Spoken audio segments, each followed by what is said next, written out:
Hi, I'm Mark Davidson. As human beings, there are certain givens that we all have to accept. One is that we live in an enormous universe, a universe in which life's intricate structures are possible. Another is that we are sentient animals.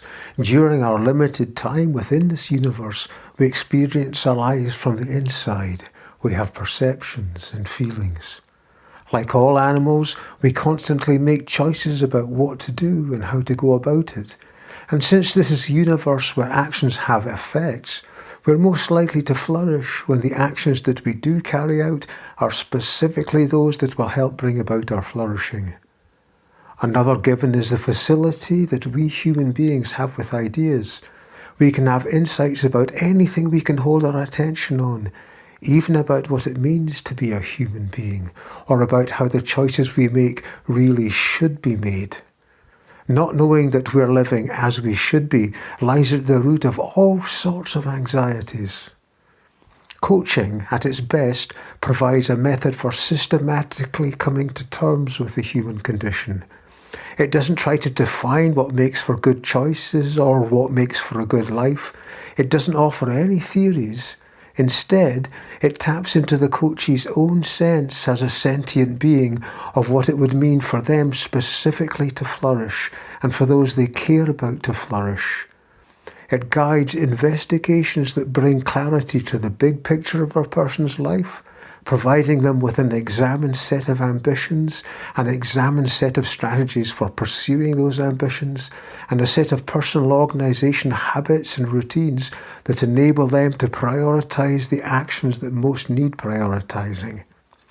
Coaching can also help people better handle the moment-by-moment reality of their life, leaving them proud of how they keep themselves oriented and proud of how they perform as they engage with the reality of the moment. That coaching can guide people towards living fully examined lives turns out to have a profound philosophical significance. Let me explain. For millennia, Western philosophy has grappled with philosophical problems, issues that arise from asking questions that seem to be deeply important, but that don't seem to have satisfying answers. And if you look carefully at the traditional problems of philosophy, you'll find that they all fall into one of three families. First family problems appear when a person has doubts about the reliability of human knowledge. These problems dissolve when we accept that our ideas function like maps. By representing features of reality, they help us navigate reality more intelligently. As long as we keep renewing our maps and we don't mistake our maps for the territory, for reality itself, our ideas work just fine. There's nothing fundamentally problematic here. Second family problems appear when someone looks at the world through the lens of fixed ideas, such as mind and body, and they can't find a way to see things where everything adds up. Here, the difficulty comes from sticking with ideas that aren't able to map out reality successfully. But better ways to see things are always possible.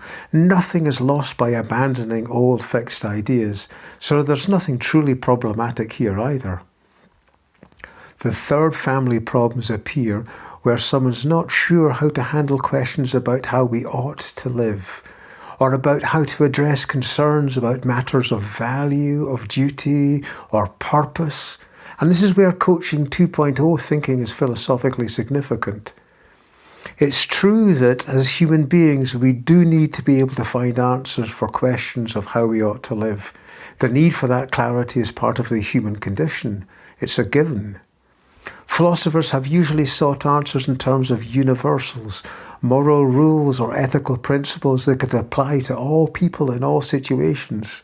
But what we need isn't a clarity about universals, it's a clarity about how to live our own particular lives. And we can get that clarity through arriving at precisely the kind of examined life that coaching makes possible. When the last traces of all three families of philosophical problem dissolve, we're left with the reality of the world as we find it. The human condition is just what it is, and it's fine. There's no reason to be troubled by it. There will always be suffering.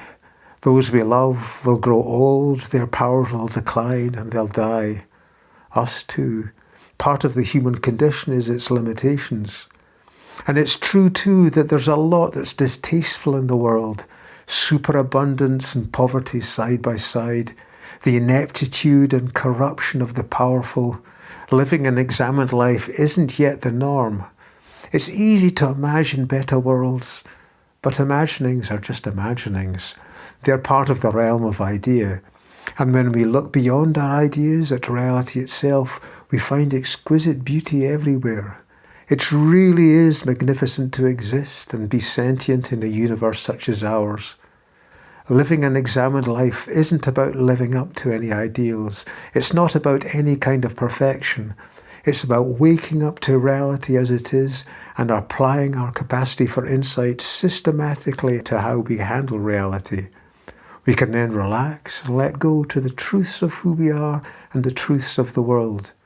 We then often enjoy the boon that comes with the examined life, the peace of mind that permits us to relish the flux of being and possibility that makes up reality, and to savour our own particular instances of the human condition. The examined life is a good life. There's nothing finer.